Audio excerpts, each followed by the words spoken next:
threat of disaster is never pleasant. Welcome to the Casual Preppers podcast. These safety measures are essential. The only place for prepping, survival, and entertainment. This will be your source of survival instructions and information.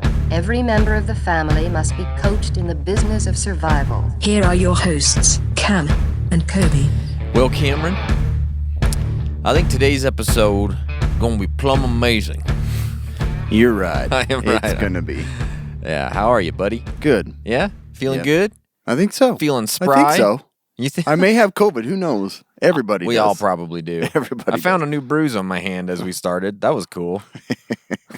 Look like I'm got leprosy or something over here. It does. It's pretty it does cool. look like you got leprosy. But Cameron, what is it that we're talking about on today's Mindless Banter? I think we've talked about it before a little bit. Yeah, we've hit on it. We kind of touched on it, a little rub, Ooh, hello. a little brush. How do you like that? But yeah, we're gonna go into the details of Plum Island. Yeah. It sounds really weird. It is pretty weird. It's still there today, Uh-huh. and it's locked down, and it gets sprayed with chemicals all the time. Sounds like just a normal place. Just a regular, little island you can visit. Uh-huh. I think you can. That would be kind of cool to go Yeah. to Plum Island. But we'll talk about what the crap this place has 'Kay. in store for I'm all of us excited. Americans. I'm excited. But before we get into it, Mhm. prepping requires a ton of thinking, strategizing, planning. There's just a lot of stuff to remember. You got to do so much Water, stuff. food, power, protection, guns, and guns. 223. Self-reliant medical care is no exception. The Prepper's Medical Handbook by noted wilderness medicine expert and survivalist, somebody that knows what they're talking about. Yeah. He's an MD. He provides the basis of prevention, identification, and long-term management of survivable medical conditions. It's a really nicely structured book. Simple. You don't need to be a brain surgeon to figure it out. And it hits on the points that you're most likely to come across when you're out in the wilderness. Okay. Doing it on your own or with your family. Or friends. Yeah. Even. Yeah, it's a great book. And like if you don't even have your FAQ put together, Yeah. this thing has a nice little structure in the very back.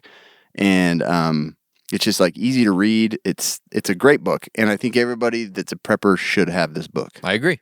You can get it on Amazon. It's called The Prepper's Medical Handbook. So where does preppersmedicalhandbook.com even take you? I don't know. I can't remember. You should check it out too. Yeah. But then go to Amazon and get the book. Cool. It's worth it. Take it. Love Do it. So, Cam, Plum Island. We hit on this in an episode, and I can't remember what episode it was. Yeah, we were talking Do about... you remember? I can't remember either. Why we brought it up. Yeah. But super interesting island. It is super interesting. So maybe you could give us a little bit of a history. Yeah. Of where it is. Yeah, that would be great. Yeah, Yeah. where is it? What it is, and then we'll get into some of the weirdness that surrounds it. Yeah. There is some really weird stuff about Yeah. it. So Plum Island is an island in the town of South Hold in Suffolk County, New York. All of like this New York stuff, like you Yeah. can never pronounce all like really strange Indian. Like New York City. Yeah. Oh. No, I can't say it. whatever. I can't say it. Never mind. But the island is situated in Gardiner's Bay, east of Orient Point, off the eastern end of the North Fork Coast of Long Island. Yeah. The place is shrouded with mystery, weird tales. There's a lot of like interesting stuff that happens there that we don't know. Like, Yeah. we're gonna go into that, but like, it's a base. It was a fort, and it's had military history, a lot of weird scientific history. It actually, it's gone through the possession of more than 20 families since like 18. What was the very beginning of this place? The very beginning of it was it 99? Well, 1659. Yeah, it was like way back. Very beginning. Well, the island was there. Oh, it's been there You since gotta Adam. use it. You gotta use it. Yeah. But in 1899, the island was purchased in its entirety by the United States government following the Spanish-American War for $90,000. Okay. That's a good deal. Yeah, I'd pay it for a whole island. And weird enough is it was just recently debated on the sale of it to, Yeah, we're gonna some talk rich about that. butthole that would probably be like, hey, I want it all.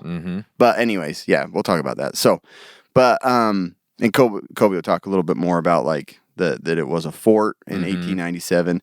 It's kind of a strategic point because, anything that's going to come to the East Coast and especially to like New York and that dense populated area, they're going to have to go past this little island. You got to get through me. That's what it says. Yeah, Plum Island. Yeah. And apparently there's a lot of beach plums, and that's why it's called Plum Island. Beach plums. Yeah. That's like a beach bum? Yeah. That was what I thought too. Don't go down there. Bunch of beach plums. Bunch of damn beach plums just all laying day. around. Listening to rock Rotten, music. stink. Yeah. But in Beach 1954, the United States Department of Agriculture established Plum Island Animal Disease Center. That sounds nice. PIDC. PIDC. I don't know how you say that. Pietic. PIDC. The center conducts research on animals, pathogens to protect farmers, ranchers, and the national food supply. Sounds like it's a good It sounds effort. like it's doing good things. Yeah, for sure. But some dark stuff going on in there. Yeah. How many animals you killed? How A many? lot. But yeah, Plum Island is owned, like I said, by the United States government right now, currently, but it was taken over or under the control of the Department of Homeland Security because of its potential as a, we'll talk about that too. Mm-hmm. It's a potential terrorist hotspot. Like, it can cause some bad stuff, and we'll go into that. But anyways, Plum Island, yeah, pretty interesting. They do all kinds of weird experiments on animals to protect animals on the mainland. Makes a whole lot of sense. Yeah, it does. Yeah.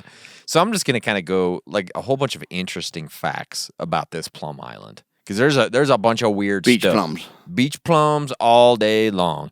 So it was originally called Manitowoc by the Native Americans. Manitowoc. Guess what it means?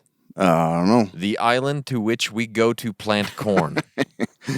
Yeah. It sounds so bad, and then you're like, oh, that's what they call it. The island to which we go to plant corn. the island that we plant corn. Yeah. So at some point, the Montauk tribe sold Plum Island to an Englishman in 1659 for a coat and a few tools. Sounds like it was a yard sale. You know what I mean? It's a nice coat. How about you give us that island? I'll give you this coat. This coat and this And I got old a Phillips hammer. screwdriver's yours. Got this little scythe. How do you like that? Yeah. Take down that corn real quick. I think that's what you But we own the corn now, boy. The corn's ours now. Manitowoc. Man, So that's a shady trade there. Yeah. Well, it wasn't like Manhattan bought for like a bunch Yeah, I of think it beads or was, something too, like yeah. that. Yeah, that was a bad trade. That goes down in the history of bad trades right there. You Yeah. know. But then there was Fort Terry. Stupid fort name for one. Fort Terry. Terry Yeah, that's no Bradshaw kidding. would be cool. Being in that, why didn't they give it like a cool Indian Yeah. name? Even like Manitowoc, Fort Manitowoc Yeah, would be cool. right. Gosh. Think Fort of the t-shirt. Montauk. Yeah. Montauk would be rad. Anyways, Fort Terry was built on the island in Yeah, Fort Terry. 1897. Fort Jimmy. I know. During the Spanish-American War. A lighthouse was built there in 1869. Wow. So you got to have a Just lighthouse. a big plum. Yeah. Spins around. Plum amazing. The lighthouse faces towards Plum Gut, an intimidating inlet to navigate on the North Fork due to its strong currents. Plum gut. Yeah. What do you name it? Like plum pit? I don't know. Plum gut. I think gut is some sort of it's like a term. sound almost. Yeah, something like Some that. kind of waterway. It is a sound. My guts make a lot of sound, to be honest with you. No, like a Puget sound, Yeah. like something like that. Yeah, Yeah, I'm plum not gut. a water person, so I don't know. I don't understand water. I know lakes. I know rivers. I'm gonna look that up now. What does a gut Yeah. mean? What is a gut? Water gut. What's water gut? It's when you drink too much water and eating them beach plums too much. You get the plum gut. Yeah, so plum gut. A boys' club formed in the early 20th century. A gut is a narrow coastal body of water. That's it. So A strait, a channel or a strait. It's So it's just the same thing. another name. it just sounds cooler, I guess. the barren gut. Why don't they call it that? The plum straight. They could have called it that instead of plum gut. The plum narrow. Plum narrow. Yeah, that's not. I get it. Plum gut's better. Yeah, that's fair A enough. boys' club formed in the early 20th century to provide street boys something to do. Had its summer camp on Plum Island Street boys. when it was owned by a wealthy industrialist, Abraham Hewitt of Hewitt and Hewitt. Hewlett Packard. Hewitt Packard. That's generic. honestly, that's the first thing I thought, and then I realized it's not the same word. It's Hewitt. Yeah, Hewitt. So there's a boys' club. For the bad boys had to go there. Naughty You want to street go boys. to Plum Island, huh? Yeah. You want to go up over I'll the... throw you in plum gut right now. You swim over. You it. boys can't swim across that gut, I guarantee it. Ain't gonna happen. So then Plum Island, it was purchased by the U.S. government in the 1890s. Yeah. This is a 1914 court-martial took place there when Major Benjamin Kohler was accused of sexually harassing soldiers at the It's camp. happened forever. 1914. Been a standard thing for the military, I guess. Yeah, it's just like, what kind of crazy person sexually abuses other guys in the military? It's I not mean, a great, probably happens all the time. Not great people to be messing with. Yeah. Doesn't seem like they Not- all got the guns, you know. He's a major, too. And then he came and he started doing some plumbing. You know, he got out of that, turned his life around, and now he makes faucets. Right? The Kohler. Yeah, Kohler. Benjamin Kohler. So that I know happened. how to shape the faucet head real well. You know what this reminds me of? Make 20 of those. Yeah. Sell Make them real hard. Steel. them. Make 'em That's out. about the only time I've ever heard something with that last I time. know, me too. In the early 1950s, the Army set up a biological warfare research program on the island in Building 257, but it was quickly disbanded. So that building is kind of notorious. Yeah. Building 257. It sounds cool. Yeah, it sounds really, really like back room, dark. It's always a 5 in all the mysterious, like, It's like a lot of 5's like fives the little in it. crazy one. Yeah. The Plum Island Animal Disease Center, like Cam talked about, was established there by the United States Department of Agriculture in 1954. We're going to talk about a little bit more about this later, but foot and mouth outbreaks in Canadian and Mexican cows prompted the formation of the lab. Do you know what is foot and mouth exactly? It's just a... So it's your feet and it's your mouth. Yeah. It's a Coxsackie virus, so... It's A just what? weird that...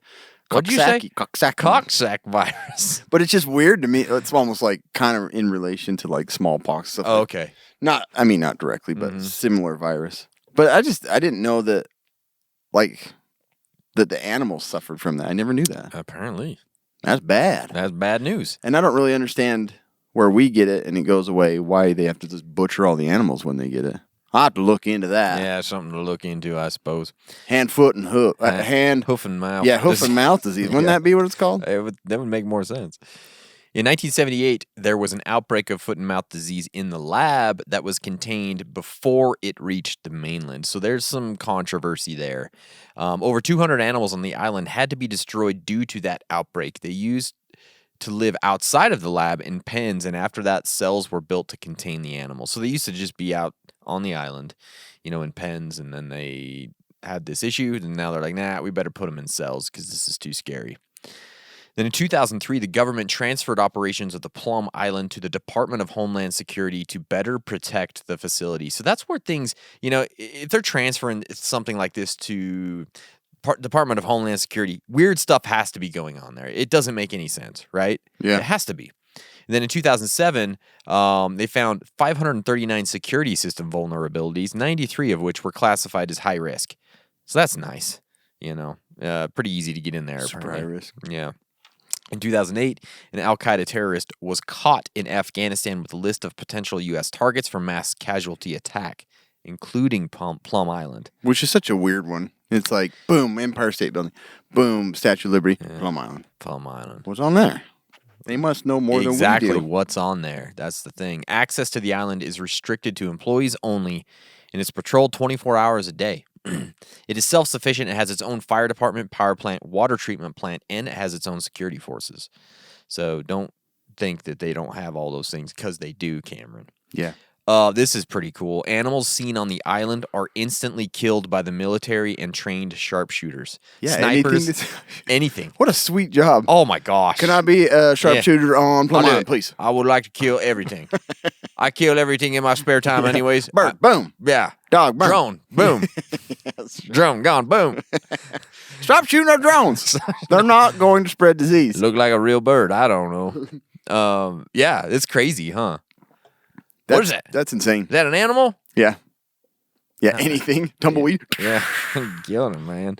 It's gone. There's a fish. Jumped out of the Yeah. water. That would be a really cool island to tour. Well, Because yeah. it's just like, They actually did end up giving some tours to certain people. okay, it's not like a regular toured area. No, Okay. you I have saw to that get- I'd read some articles on people that had toured it. That's Yeah. like a a unique opportunity. It's a very unique opportunity that they had, and they didn't even let them go everywhere. They had a very specific route that they took. They didn't go to Building 257. They wouldn't let them go there. They just boat around it. Yeah, exactly. Hey, I paid. No, you're done. Plum gut. That's plum Close gut. your eyes. Stare at this pen. We're in plum gut right now. There it is. And snipers, sharpshooters, snipers on alert and ready to prevent the possible transmission of diseases into the island's carefully maintained livestock and vice versa. So they don't want animals getting in, and they don't want animals getting out. So they just shoot everything. It's a little bit like if I vernal. toured it, I would have a dove in my backpack just to test it. Let it out. Let it out. See what happens. Holy crap! It is a little bit like vernal. I Yeah. mean, if you're out in the wilderness, something's getting killed. That's true. That's true. Like my dad he's like, I gotta go kill something. Like my dad says that about once a week. Yeah, I think all the animals in Vernal are endemic. Like there's Yeah. there's no like interbreeding with other counties. No. They get killed if they leave. They start leaving. downtown. They get killed. They're done. And in 2008, the Department of Homeland Security directed Government Services Administration to sell Plum Island. Aw. That sale is anticipated to occur no sooner than Think there's suspicious crap? We're selling it. Yeah. That'll break all the It's going to happen conspiracies. no sooner than 2023. Okay. So after 2023, it can be sold. Oh, so it is still Yes. possibly. There's an online sales listing posted by the GSA that advertises the sale of Plum Island. The cool thing is, if you buy this place, you get the ferries and all the vehicles. That's so sweet. Yeah. Like how cool That's would like that the be? ultimate Oh freaking my survival area. Gosh. It's like a dream. There's gonna be no animals on there. No. Well, no. Maybe you get the animals. They all got hoof and mouth disease, but what do they sound like? Is that You get the was that a pig? Montauk Monster. Oh, that we'll talk yeah, about. we're going to talk about that. In 2016, it was reported that the island drew the attention of developers, including the Trump organization, with an idea to build a golf course there. Of course. Yeah. Of course. Of golf course. Yeah, the Plum Island 18 hole. Hand, foot, and mouth course. Yeah, and there's snipers on every hole. That's that. It would be pretty cool golf course. Yeah, it definitely would. But anyways, there's a bunch of cool, crazy stuff. Black about light in building 257. Yeah. Oh, You yeah. do some mini golf in there. Oh, sure. That'd be Maybe cool. laser tag in there. I don't know. Just carcasses of animals that you have to hit it into. Going right in the butthole. Going right through that cow. That's weird. Going through his hoof and his mouth. Yeah. So, and just so you know, I looked it up real quick on hand, foot, and mouth. For animals, is severe and highly contagious viral disease. Does not affect horses, dogs, or cats. Oh, great. So do they get blasted when they're on the island anyway? There's a Cat horse. swims over there. Boom. Cat, A horse. A swimming cat. I'd love to see a cat swim through plum gut. Hey, you never know. There's a cat. They're okay. Get that feline. One that made it over here. Get that feline. But yeah. Which makes the monster even more Ooh. interesting because that Totally does. doggish, they don't get infected, so who Doggish. knows? Yeah. But anyway, experiments. As a diagnostic facility, PIDC, scientists study more than 40 foreign animal diseases, including Foreign the animal? classic, What is a foreign animal? like diseases in animals outside of the country. Oh, I just thought like the animals African were foreign. swine flu. Oh, okay. Classical swine flu. It's classical. Classical swine fever. It's very good. This is swine flu. It runs about 30,000 diagnostic tests each year. They're busy. Yep. Biosafety level 3 agriculture, the BSL-3 AG. Oh my gosh. Yeah. And there's a level 3 and a level 2 laboratory there. The research program includes developing diagnostic tools and biologicals for foot and mouth disease and other diseases of livestock. Do they really? I don't know. Because the federal law stipulates that... Stipulates. Stipulates. We could say stipulate, I Yeah, you can. suppose. That live foot and mouth disease virus cannot be studied on the mainland because it's so contagious. That's crazy. Yeah. So, I'm going to jump down to building 257. Okay. Located at Fort Terry, was completed around 1911. Ooh, that's a good gun. Sure. That's a good design. The original purpose of the building was to store weapons such as mines, and the structure was... Why do you want... okay. Like, mines out on a little island, but you don't want anybody storming up, you know. Yeah, I guess so. And the structure was designated as the Combined Torpedo Storehouse and Cable Tanks Building. What's What's that? a cable tank? I don't know. We use power from above. Yeah, cable tanks. Fort Terry went through a period of activations and deactivations through World War II until the U.S. Army Chemical Corps, that's cool, took over the facility in 1952 for use in anti-animal biological warfare. What is that? What is anti-animal? So it's like Any biologics Defense. against animals, yeah. Defense of Basically wipe biological out warfare. an economy or Yeah. kill people's. That's crazy. Something I just never really thought about, like Yeah. contaminating all of the mainland's animals. That would be pretty bad. Oh, it'd be a bad deal. The conversion of Fort Terry to the biological warfare facility required the remodeling of Building 257. That a lot of the like conspiracies revolve around 257.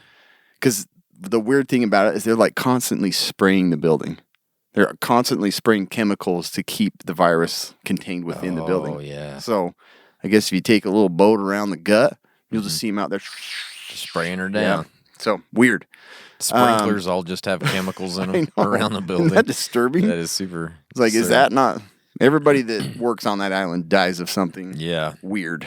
Building 101 is a 164,000 square foot building. So how are they T-shaped. naming these buildings? 257. There's not I 257 know. buildings on I the don't island, understand is that there? either. Is there other labs throughout the country that we don't know about that Yeah. have just building one? Yeah, like But where's I- one? But yeah, you go from building 101 Uh-huh. and then you have two. I was like, there's no way in between. Like, It's just random numbers. it is. Yeah, it is. Stupid. The building 101 is situated on Plum Island's northwest plateau on a 10-acre site where it is buttressed by a steep cliff which leads into the ocean. To the east, the building site is the old Plum Lighthouse. Construction on Plum Island's new laboratory, Building 101, began in July 1st, 1954. Around the same time, the Army's anti-animal biowarfare facilities at Fort Terry were transferred to the U.S. Department of Agriculture. These two buildings are basically just massive laboratories testing different foreign threats to animal life on the mainland. What a weird job that would be. Super weird. Upon its opening, a variety of tests using pathogens and vectors were conducted on the animals in the building. Research on the biological weapons did not cease until the entire program was canceled in 1969. So research on biological weapons, they're testing things supposedly to protect our animals, but are they, Yeah. you know that they're probably creating They're creating the stuff. possible, you want to use weapons on us? Guess what? We'll do We it got on the you. Plum Serum 505. Yeah. Good luck. A modernized program in 77 aimed to update both buildings, 101 and another laboratory, Building 257, but the program was canceled in 79 because of construction contract irregularities. Don't know what that means. Building 257 was closed and a major expansion known as Building 100, they're going backwards here, was completed on Building 101 in 1995. According to the Department of Homeland Security, Building 257 currently poses no health hazard. Of course. Of course it doesn't. We just know. have to spray it down every 35 I know, minutes. both of them get sprayed down. Yeah. Interesting. So weird, man. But yeah, it's just like they try to be super open about it. It's like, look, we got all of our data. Like you can access all of these studies that they conducted there. Which ones they're letting out.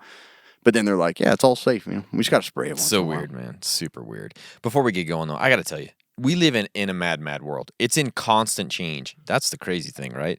So there's no time like today to prepare for the uncertainties of tomorrow. That's why we're all listening. That's why we're all preppers. And nothing prepares you for what's to come like proper nutrition, whether you're adventuring, exploring, passing down traditions, or simply being smart and keeping your priorities and plans in order. It's all the same. Cam, I'd like to introduce you to nutrient survival. Top shelf, delicious, special ops grade nutrition, designed to the nutritional standards of the U.S. military, but intended for people like us, made with real ingredients, made in America to keep Americans healthy, strong, and alert. Perfect for today and ready for anything ahead. From hearty, delicious entrees and nutrient-dense snacks to immunity-boosting drinks, strength-building shakes, each with 40 essential nutrients, available in handy singles, is what we really love. Daily use pantry packs, durable cans, and 3 to 90-day survival kits. Keeping your world safe and your body in peak condition. It's preparedness through nutrition, Cameron. So Cam and I have been asked and approached by numerous prepper food companies. A ton. There's so many, I can't even tell you.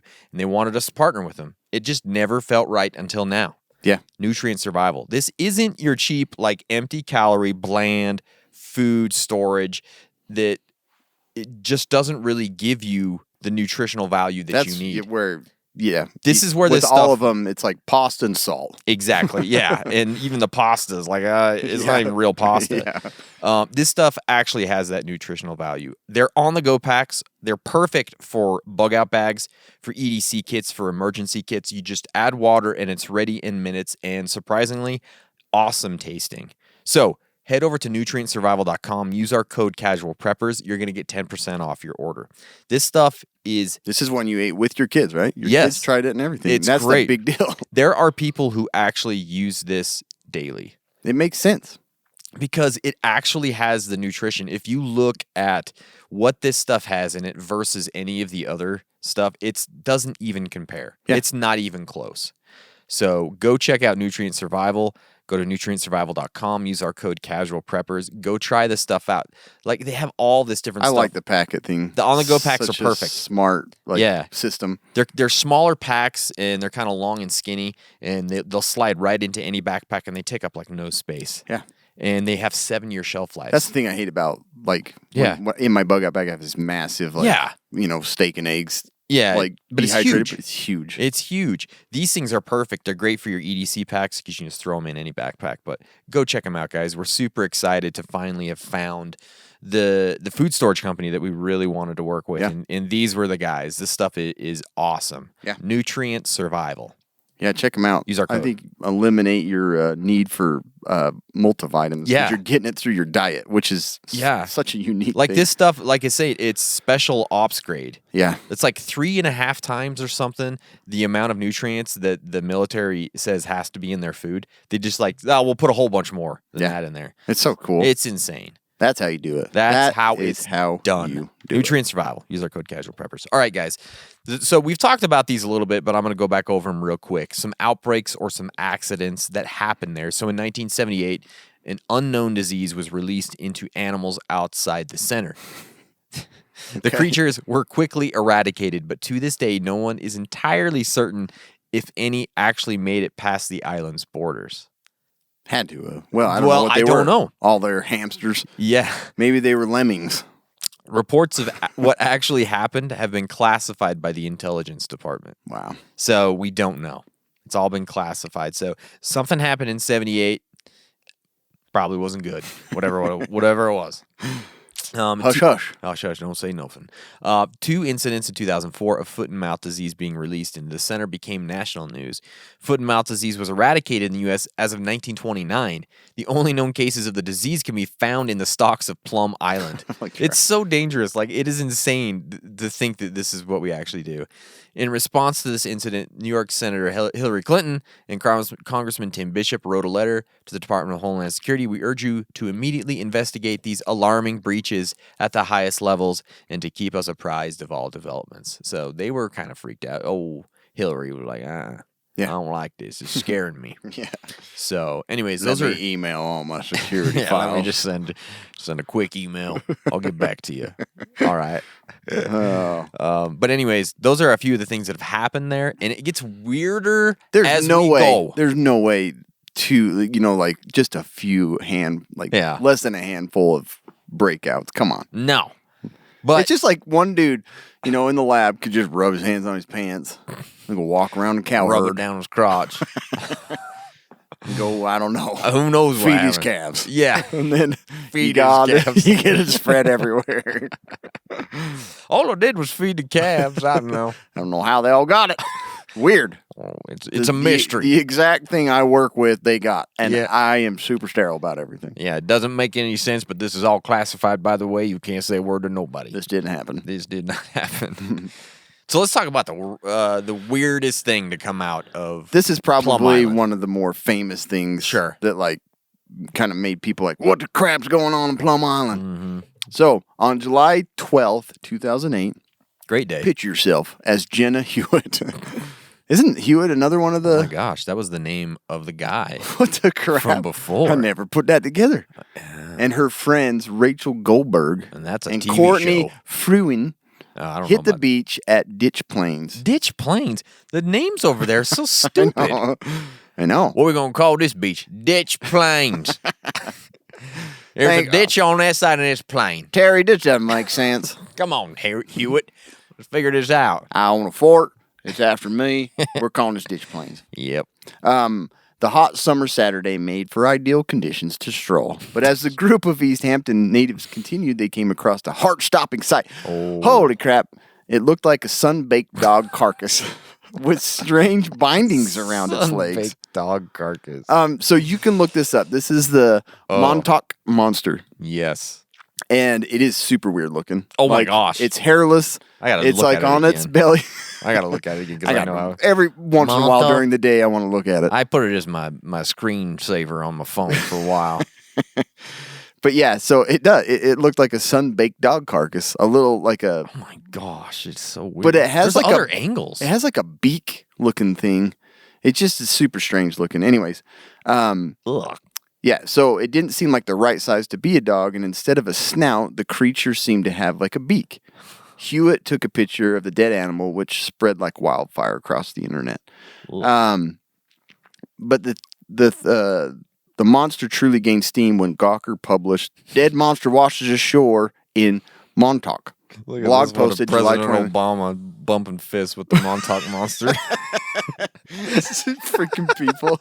The internet is Yeah. awesome. So news about the monster and theories quickly spread because it's across the gut. So they're like, Plum wait, gut. this freaking animal had to have come from Plum Island Animal Disease Center. It escaped. It's all diseased and deformed, and then it died. Yeah. But yeah, it gets even more weird about like what happened to the animal after that. The people that like saw it, they kind of just it became really popular, and then they just like didn't want to talk about it. They didn't like they were hard to reach. They disconnected from like social media at the time. What? And so yeah, it was just really strange. As an experiment in animals whose existence is disputed, like the Loch Ness Monster, for instance, that's real, Coleman appeared to be the perfect fit for the job. If only Montauk locals would speak to him. And like I said, even with those girls, but people of Montauk didn't really, or that area, they just wouldn't really give much information about anything. So I don't know. That was weird. That is weird. It became popular enough that Fox News picked it up. The Huffington Post, of course. That's like their thing. Yeah. But conspiracy theorists around the globe perked up, and Coleman, he got a little bit more information. And Coleman, she is, I can't remember, she's like a zoologist. They or make something. the stoves. Yes. She makes stoves. She's camping a bunch out in She Montauk. likes to camp.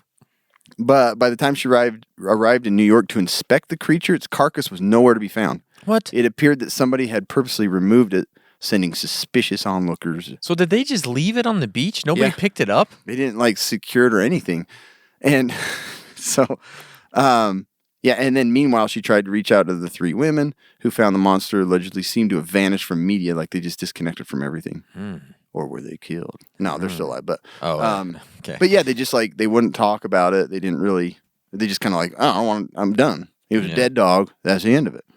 Although the locals who claimed to have seen its decomposed carcass before it vanished said it was no bigger than a cat, and any conclusions of its origins and identity would now have to be theoretical. Like nobody could really do any testing on it. They couldn't like research its bones or anything. Of course not. It just disappeared. Oh my gosh. It's like down by the water, and I'm sure the tide came in and took it, and nobody thought to just kind of What kind of idiot doesn't like put it in call a bag, somebody? put it in a garbage bag, and Yeah. like, I don't know. Take it home. Or maybe they did, and then Put it in your somebody else- closet, forget about it. Till later. So yeah, the university's Living Marine Resource Institute kind of figured with the pictures, they're like, it's been in the sea for a while, been floating. It looked not really like a rodent, a sheep, or a raccoon, but a lot of people believe it fit more like closely to a raccoon's body than anything. Some are like, it's a turtle. It's a turtle without its shell, but turtles don't have teeth, so they're stupid. That was the conclusion, scientific conclusion. Turtles also can't do ninja stuff, but they do. Yeah. Splinter was found. Yeah, Splinter. But yeah, so obviously everybody's suspicion was like super high that, yeah, this definitely came from Plum Island's Animal Disease Center. Yeah. Local cable reporter Nick Layton said he spoke with the three women before they shielded themselves from the media and said that their talk on July 31st included coy chatter about Plum Island narrative and that Goldberg showed him an alternate photo of the creature from an entirely new angle, like up to bum or something. Oh my gosh. I don't know. Nick Layton. Breaking news. Breaking news. This is Nick Layton. During the investigation, Layton heard rumors of a dead animal that was given a Viking funeral, during which it was burned and sent afloat on the sea in flames. It seemed plausible that the honored creature had washed ashore, ditch planes burned and disfigured. Like they think some weirdo was like, let's do it. This raccoon, a Viking funeral, started on fire and it just floated back. What? That's a weird. What kind of theory is that? I don't know. I'm like, okay. Okay. That one was pretty good. Yeah. However, the carcass was never examined and it was never tested whether or not it was burned or not. It just kind of looked that way. Indeed, the tip of Long Island has been home to other alleged paranormal events, such as the Montauk Project. I don't know about that one. Yeah, no. That was the plane that like no, that's the supposedly launched time travel experiments at the Montauk Air Force Base. Did we talk about that one? I think sounds super interesting though. So, anyways, there's been some it's weird the same stuff. It's the time travel stuff. Yeah, that's where we mentioned it before. Huh? That must have been. I thought it was the guy that they heard like a loud boom and like it's almost like he teleported through time, disappeared forever. Boy, these are all kind of blending together. I know. They're all the same story. Yeah. Drew Grant, another reporter, Philadelphia experiment type stuff. Yeah, right? yeah. Mm-hmm. Drew Grant. There's nothing else to do but accept the fact that the legend of Montauk will never be solved. It's going to be one of those mysteries forever. That's what he said. Thanks, great. Thanks, Drew. Come on. 2020. This is interesting. A reader reached out to the Star on Thursday of 2020 with photos of what he said might be another Montauk Monster. The famously gruesome creature found in Montauk in 2008 that had become that viral sensation was once again another body that looked just like it was found in 2020. If you look it up, it does. It looks just like it. Yeah. Evan Didyk of Montauk was walking on the beach with his girlfriend, headed west towards the sand, and that's where it starts to turn into rock, and they noticed a faint animal rotten smell. He was like, "Dear, did you fart? Did you wash up today?" Good gracious, close the your two legs. had been searching for driftwood. I knew that was coming to take home. But around 3 p.m., they found something completely different, a dead, decomposing creature of unknown origin. Searching for driftwood. So this is two of those weird-looking animals on the same beach. I continued on walking, and the smell worsened, he said in an email. It became very foul and pungent. As I'm looking down, I see this hideous, bloated, dead creature. At first, it blended into the surrounding rocks, and I performed a double take and saw it lying there. Guess what I did? I performed a double take. I felt the inclination to check my genitals. Yes. It was all good. Couldn't figure out where that smell was coming all from. All good in the hood. But again, this disappeared. I think I left one part out that was pretty crazy. Like they went back to find the creature, and some dude had drug it off into the woods, and he was like, I can't remember. He like wanted to study it more in the woods. I'm like, oh really? What the freak? But I don't bunch think of that weirdos over there. I know that is the weirdest place, I guess. Anyways, Montauk Monster. If any of you live there, tell us what it's like. Yeah, let us know I'm about interested. But yeah, so two of those monsters popped up in the last, 10 years or so. Sure. So that's weird. So another huge conspiracy coming out of Plum Island is Lyme disease. Yeah. So that was where we had. That was what I knew it best for. For sure. So in 1975, when a nearby town of Old Lyme, Connecticut, became the epicenter of a strange tick-borne That's right. I illness. forgot the town's name. Yeah. Children began to report unusual skin rashes, chronic fatigue, and swollen knees. In 1981, That's every patient I see. I know. And depression. Yeah. In 1981, the condition was named Lyme disease. Makes sense. Why not? They're all here in the town. Let's just call it vernal disease. That's like, you know what I mean? A conspiracy theory spread like a fever that the researchers at Plum Island had engineered a new sickness, one that now afflicts more than 30,000 Americans per year.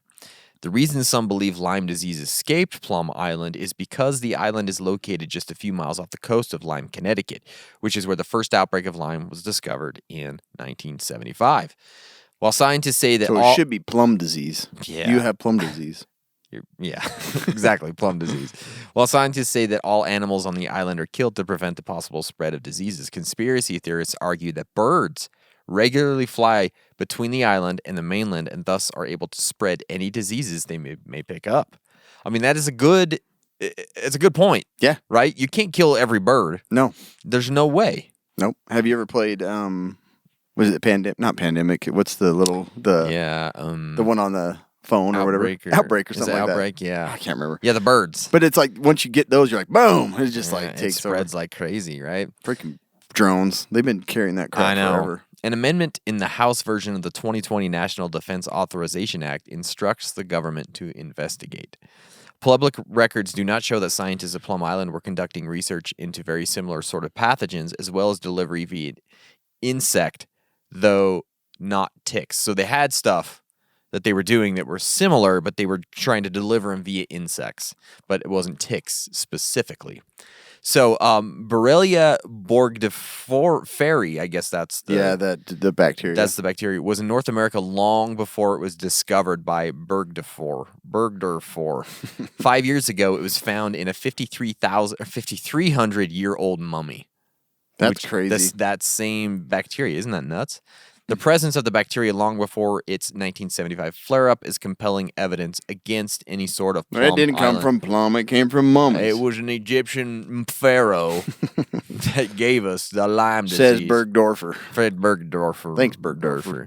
So it's actually a pretty interesting theory. There's an entire podcast dedicated to Lyme disease and all these kind of things. It's called Patient Zero. It's pretty interesting. Lyme disease is weird. It is super weird, right? And it's like... It seems like it's really vague and like... super vague. Right? And like, people like...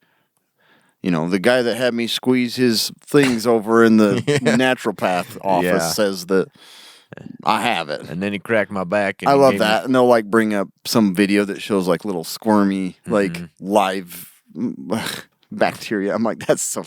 Yeah. Anyways, you can believe what you want. You can. But anyways. Yeah, but that's Lyme disease. That's one of the big conspiracies out of Plum Island. Yeah, that was the one I knew the most, or I'd heard go along with old Plum. Yeah, old Plum. So, we'd mentioned before, too, that Plum Island was a target for the Al-Qaeda. Al-Qaeda. Afia Siddiqui? Siddiq? Excuse you. Anyways, was convicted by jury in Manhattan in February of an attempted murder, dubbed Lady Al-Qaeda. Ooh, that's a name. That's cool, yeah. They call me Lady Al-Qaeda. I'm Lady Al-Qaeda. What's your pleasure? What you want me to destroy. I'm Lady Al-Qaeda. She holds a doctorate in neuroscience from MIT, which is creepy. Oh, that's nice. She's smart. Yeah. Among the documents in her possession, I wanted to go into a voice, and I pulled back, and it came out anyway. Good job. In her possession when she was captured in Afghanistan in 2008 were handwritten notes about a mass casualty attack. Listed targets, Wall Street, Brooklyn Bridge, Vernal, Utah, Statue of Liberty, Empire State Building, and the Plum Island Animal Disease Center. I don't understand these terrorists sometimes. I know. Why would you have a handwritten note with your plans on it? Like gum wrapper on the flight back to like Afghanistan. Yeah. Like, these are the ones I would blow up. that I can do this. Plum Island is my liberty. Like, I just don't get it. Yeah, I don't either. Why it's are like, you putting wow, it down? good job. You're from MIT. You're a moron. Yeah, it makes no sense. You drop it in the bathroom on the plane. You're smart with science. You're stupid with real life situations. I get it. Yeah. At the center. Okay. So why would they want to attack a mutant producing lab on Small Island? You know, what is the? Why not? Why would there be? If there's not anything suspicious or crazy going on there, why would Al Qaeda have this like Al-Qaeda have this plan to attack it? Well, for example, in 2001, United Kingdom had an outbreak of foot and mouth disease. Great. And they killed over 6 million cows and sheep were killed in the eventually successful attempt to halt the disease. 6 million? 6 million. That's a lot of beef. I know. Yeah. They had beef with those cows. Yeah, I was gonna hit the button, but But yeah, so the effect it had on the economy was an $8 billion loss. that's no good. No. So if you have, if you're real smart from MIT and decide, hey, I'm going to attack the United States, what am I going to do? I'm going to strike at their economy. Mm-hmm. They're going to have to produce more stimulus, screw everybody over forever. Yeah. But yeah, so huge impact by, contaminating all the livestock. This was not the first time that Plum Island Center appeared as an Al-Qaeda target. Al-Qaeda. In 2002, as cited in the book Lab 257, I'm interested to read this book. Yeah, me too. The disturbing story of the government's secret Plum Island germ laboratory. That's a long title. Yeah. Army. Feel like I read half the book already. The Army commandos and CIA agents found, what is that, dossier? How do you say that? Dossier? What? I'm sorry, I'm not Anyways. paying attention. Dossier. Is that what that is? Dossier. What is a dossier? It's like a papers that talks about it. Something. Dossier. Yeah. Containing information on a place in New York called Plum Island Animal Disease Center. So it is it's forever been kind of a target for terrorists. Yeah. 2003, the Government Accountability Office, GAO, issued a report about terrorism in Plum Island. They're like, hey, this place is susceptible. Yeah. It's bad news. The thing is, like, there's a lot of traffic that goes down the gut. Okay, you got a lot of people. There's a lot of traffic going down my gut. I can tell you that. they're so close to a state with a massive population. Yeah. So it's a perfect place to strike at and just contaminate the whole freaking place. Yeah. But yeah, the thing is, why would it be so heavily guarded if there wasn't anything kind of suspicious going on? Yeah, makes sense. Or, highly susceptible to like terrorist attacks. So that's where the conspiracy grows. It's like, okay, it's just this open area where they're studying and protecting, but it's like if it's a target and thinking of all the different, it's like White House isn't on that list. And like, Pentagon's not on there. They're directly like saying Plum Island. That's kind of freaky. Because I'm like, what in the crap? Like if there was a Burger King on that list, you'd be like, what's going on in that Burger King? Yeah, you know what I mean? You would. You'd be like, something's going on there. Yeah. It's like that ain't Main Street, New York, ain't just Burger Whoppers. King. Wait a minute. Ain't What's just underneath there? Whoppers happening over there. There's something else. Yeah. So obviously that raises the awareness of like, there is some suspicious, crazy stuff going on there. Yeah. That's crazy. So man. anyway, Al-Qaeda. Interesting. Can't say it's not in Al-Qaeda. Al-Qaeda. So how about bioweapons and Nazi German warfare? Yeah. I found this on a couple of websites. On the first one, it says, in World War II, the place served as a campground for eggheads. I'm talking about Plum Island. Everyone Uncle Sam thought could streamline the war process and help the U.S. come up with the next superweapon to stop the bloodshed over in the Pacific and Europe was roped into service. A great deal of them dragged into corridors of Plum Island. Here, they would play around with physics, chemistry, and devise doomsday contraptions to drop on the Kraut's head. Oh, yeah. Yeah, so there was stuff going on. That's what these guys were saying anyways. Yeah. After the peace treaty that ended that bloody ruckus, the fort became a way station for Nazi scientists hungering for a chance at the American dream, a meeting place between officials and Hitler's cronies. In a way, it was one of the staging grounds for Operation Paperclip. And I think we've talked about that before. We probably need to do a full episode on that because it's super interesting. Paperclip is, yeah. Yeah, a secret program of the Joint Intelligence Objectives Agency in which about 1,600 German scientists, engineers, and technicians were given asylum in the United States between 1945 and 1959. So in Plum Island, as well as NASA, you could go into a conference room and scream, Heil Hitler, and marvel at how many hands instinctually went up. That's what they said. Right. So then I found another article that talked about this. There's such an interesting thing with that, like people. So just on a note on that, like I've been reading about World War II. It's actually focused heavily on the German pilots and how many people hated. Yeah, like how many German pilots and soldiers couldn't stand Hitler. Oh yeah, and it's like we always think everybody was like in love with Hitler. And just think about our presidents. Yeah, half of the country hate the president, and so it's like I'm sure in these like distant locations, it's like we love Hitler. Yeah. We all want to destroy everything. Exactly.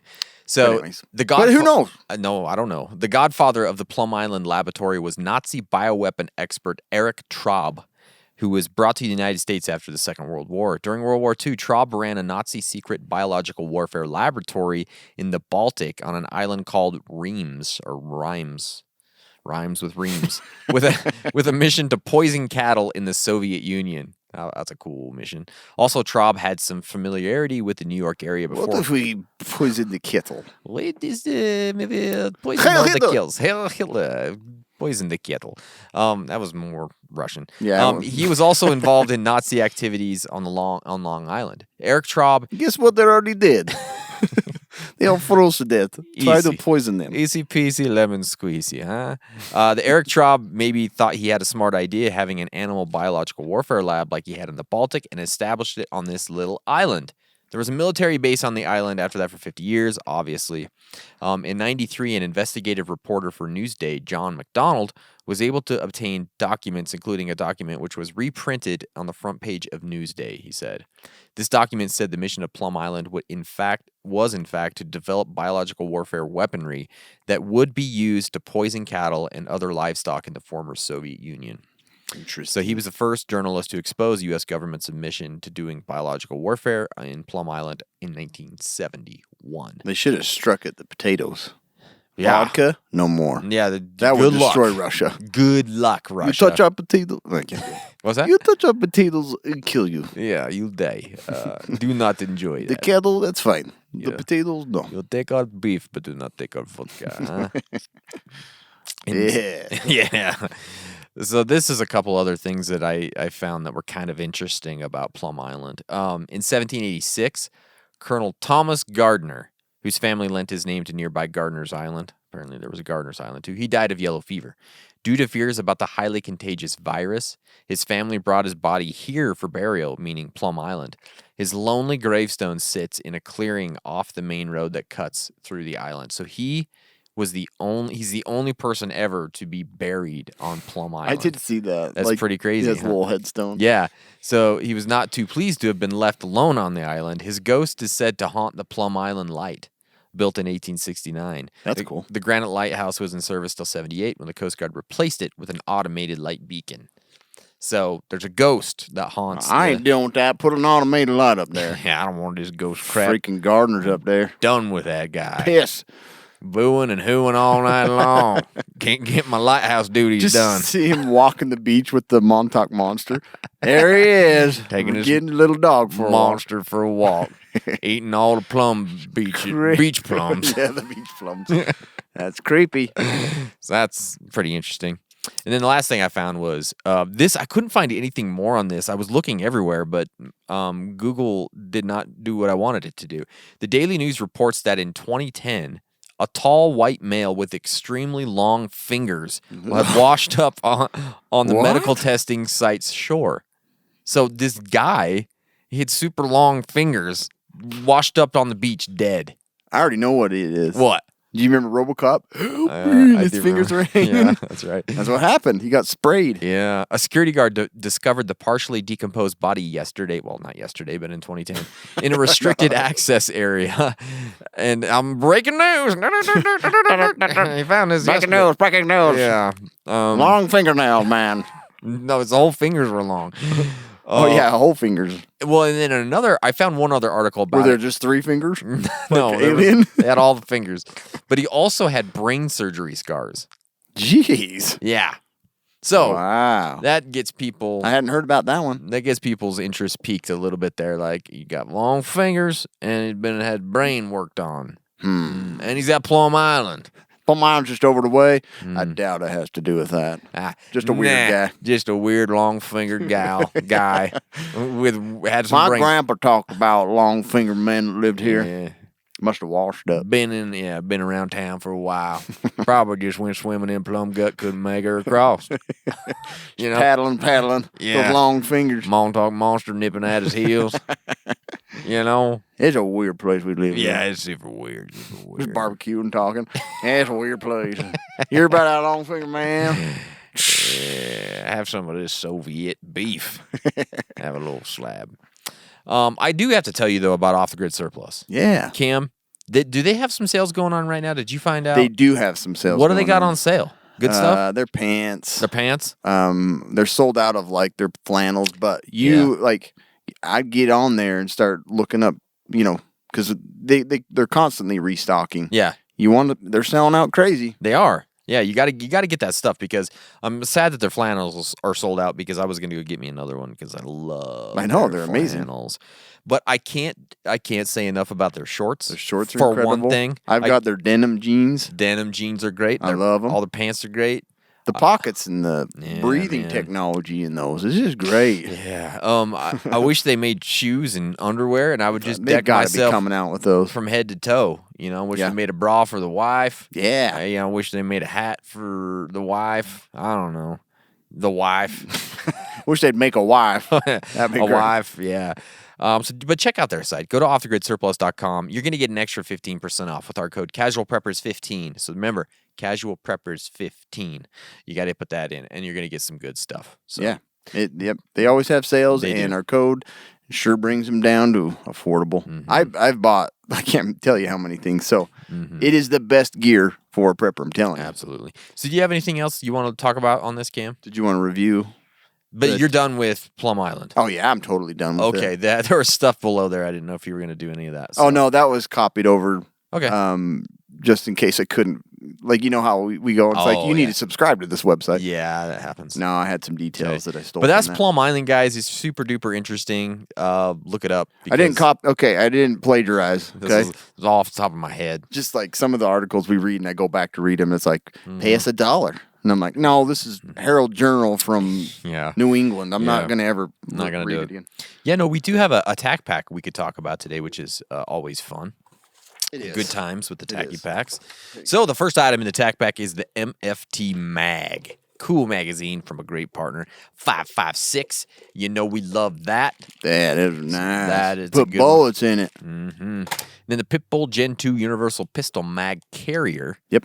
Put that right. It's funny. I have one of these on the back of my VR headset. Not my VR headset. My drone. That's what holds my battery. Is it really? It's my mag carrier. Oh, that works out perfect then. Yeah, so multiple use. Beautiful. Multiple use. Then we have the Real Tree Survival Fire Starter 12-pack. I haven't tried this fire starter, so I'm excited to give her a go. Kobe and I are talking about doing a video of all the fire starters. Show you which ones actually burn, which ones blow. We'll see what happens. Then we got the Breakthrough Clean Bore Guide. This is a bore. Yeah. That's cool. Yep. Yeah. Then we have the 3 interchangeable chamber tips. You got 17 caliber to 416. Beautiful. Then we have the Ready Man CIA letter opener. That's cool. Cam was playing with that earlier. Yeah. It's a letter opener, but it looks like a rad knife. Yeah. We just said if there is an X-Men apocalypse, Magneto ain't going to take this knife from your hand. Take Suck on that, Magneto. Then we got the A-Zoom 12 Nerdiest gauge joke ever. snap caps. So you want to play with your 12 gauge. You don't want to load it in your house. You got some practice loads. Yeah. You can practice your load. Then we got the operator with the mustache sticker. Is that in there? I didn't notice it. They got the Mario. Oh, yeah. That's it. That's cool. Yeah. It's a Mario. It's a Mario. So that's fun. Playing Call of Duty. Use our code CASUALPREPPERS. You're going to get a free bag of EDC gear. Yeah. So that's kind of fun. That's a lot of stuff in there. I know. Good job. Good. I don't know how they do for $50. Someone's getting ripped off, but it ain't you. Pretty sure. So that's all that matters. They're connected to Plum Island somehow. Yeah. Thanks, guys. Appreciate you listening. Love you all, and stay survived.